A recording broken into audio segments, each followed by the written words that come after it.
শেখৰে কি কৰি আছিলে সেইখিনি সময়ত মোৰ প্ৰশ্ন শেখৰ আৰু অমিত পাবল তেওঁলোকে কি কৰি আছিল তেওঁলোকে যদি জানিছিলে বিষুৱাই আছে তেওঁলোকে কি কৰি আছিলে কি চাই আছিলে ধেমালি কৰি আছিল নেকি পুতলা নেকি জুবিন গাৰ্গ ধেমালি কৰি থাকিবলৈ শেখৰ কোনোবাই বিষুৱাই মাৰিব তেওঁলোকে কি কৰি যদি আগতে জানিছিলে কি কৰি আছিলে ইমান দিনে বাধা দিয়া নাছিল কিয় গুৰিমা গাৰ্গক জনোৱা হোৱা নাছিল কিয় সেইটো ডাঙৰ প্ৰশ্ন কি কৰি আছিলে ইমান দিনে শেখৰ গোস্বামী কাৰোবাৰ লগত এটা মই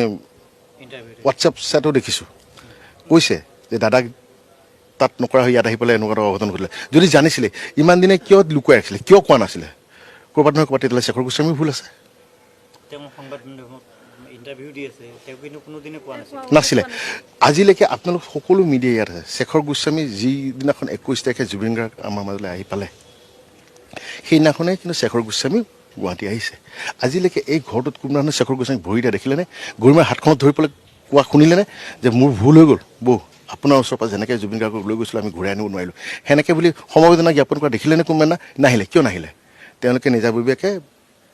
কাৰোবাক বাদ দি আছে কোনোবা এজনক মাতি কথা কৈ আছে কিয় কৰিছে তাৰমানে ক'ৰবাত নহয় ক'ৰবাত শেখৰ গোস্বামীও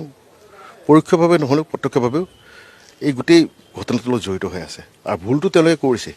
প্ৰথম কথা ভুলটো তেওঁলোকে কৰিছে ভুল তেওঁলোকৰ নেগলিজেঞ্চিৰ কাৰণে হৈছে আৰু এই নেগলিজেঞ্চিটো কিয় কৰিছে তেওঁলোকে তাৰ উত্তৰ তেওঁলোকে দিব লাগিব